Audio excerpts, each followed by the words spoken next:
नमस्कार।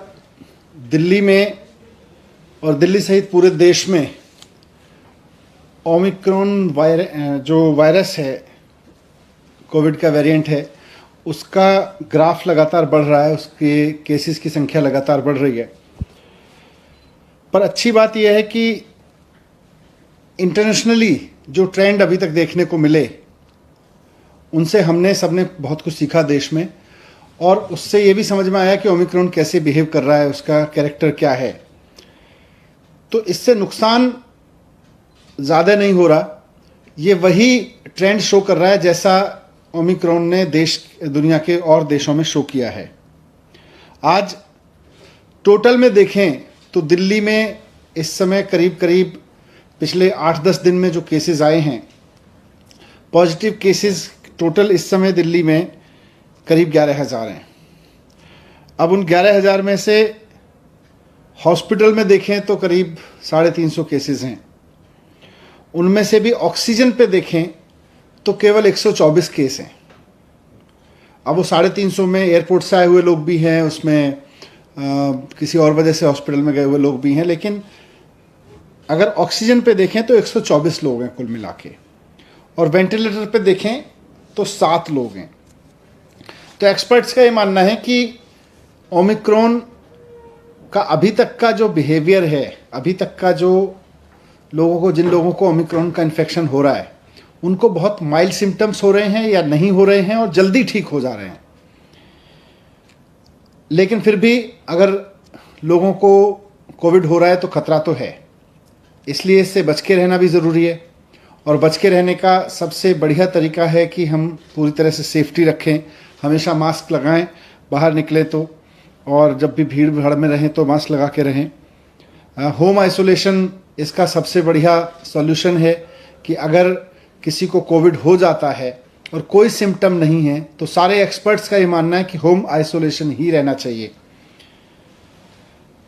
हॉस्पिटल केवल तभी जाएं जब आपकी ऑक्सीजन लेवल लगातार डिप हो रही हो या आपको कोई परेशानी हो, तो आज भी एक्सपर्ट्स ने यही बात दोहराई। लेकिन बढ़ते हुए केसेस को देखते हुए सरकार भी इस बात को लेकर चिंतित है कि ये बहुत तेज़ी से ना फैले, इसको जितना नियंत्रित किया जा सके, क्योंकि इसकी कोई डायरेक्ट दवाई तो है नहीं, तो इसको जितना हम नियंत्रित कर सकें, इसके बढ़ने की स्पीड को जितना हम नियंत्रित कर सकें, उतना हम इसको ठीक से मैनेज कर सकते हैं। तो इसलिए आज डीडीएमए की बैठक में सरकार ने कुछ फैसले लिए। उसमें सबसे इम्पॉर्टेंट है कि दिल्ली में सैटरडे और संडे को, यानी वीकेंड्स पर अब कर्फ्यू रहेगा।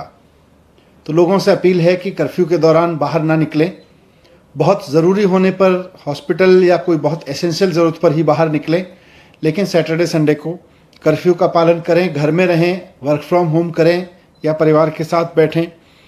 दूसरा, केसेस ना बढ़ें, इसलिए ये भी फैसला लिया गया कि जितने भी गवर्नमेंट ऑफिसेज हैं उनमें एसेंशियल सर्विस वाले ऑफिसेज को छोड़कर सबको अभी दफ्तर आने से मना किया जाएगा और केवल ऑनलाइन या वर्क फ्रॉम होम कराया जाएगा। तो government offices work from home mode पे रहेंगे या ऑनलाइन मोड पे रहेंगे। प्राइवेट ऑफिसेज को 50% अलाउ किया जाएगा, वो 50% कैपेसिटी ऑफलाइन रखें और 50% ऑनलाइन या वर्क फ्रॉम होम रखें।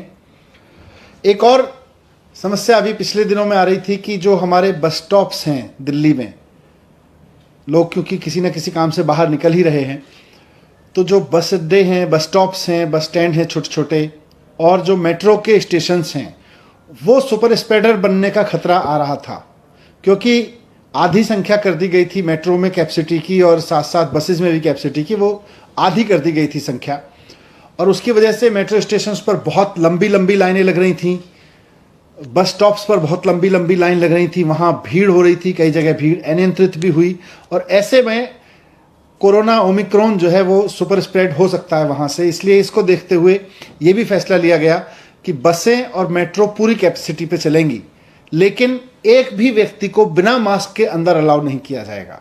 तो अगर आप बस में जा रहे हैं या मेट्रो में जा रहे हैं तो बिना मास्क के आपको किसी भी कीमत पर अलाउ नहीं किया जाएगा, ना सिर्फ चढ़ना बल्कि वहाँ यात्रा करना भी अलाउ नहीं होगा। लेकिन बस और मेट्रो अब फुल कैपेसिटी पे चलेंगे, ये भी डिसीजन लिया गया। एक बार फिर से मैं कहूँगा कि घबराएं नहीं, घबराने की ज़रूरत नहीं है। मास्क को एक हथियार बनाएं, साथ साथ बहुत ज़रूरी हो तभी घर से बाहर निकलें, और जब निकलें तो अगर मेट्रो या ट्रेन से बस से जा रहे हैं तो उसमें भी ध्यान रखें कि मास्क लगा के चलेंगे। लेकिन सैटरडे संडे पूरी तरह से कर्फ्यू रहेगा। सर, कर्फ्यू रात में और दिन में उसको थोड़ा सा बता दें कैसा? नहीं, रात में तो लगातार चल रहा है, ये दिन में भी रहेगा। और इसमें एसेंशियल सर्विसेज के लिए किन किन कैटेगरी को आप लोग? एसेंशियल सर्विसेज पहले से पिछले 2 साल से लगभग चल रहा है, तो खाने से लेके और मेडिकल से लेके और पुलिस और इस तरह की जितनी भी चीज़ें हैं एसेंशियल सर्विस में, इमरजेंसी सर्विसेज में, फूड आइटम्स, सब्जी और ये सब को नहीं रोका जाएगा।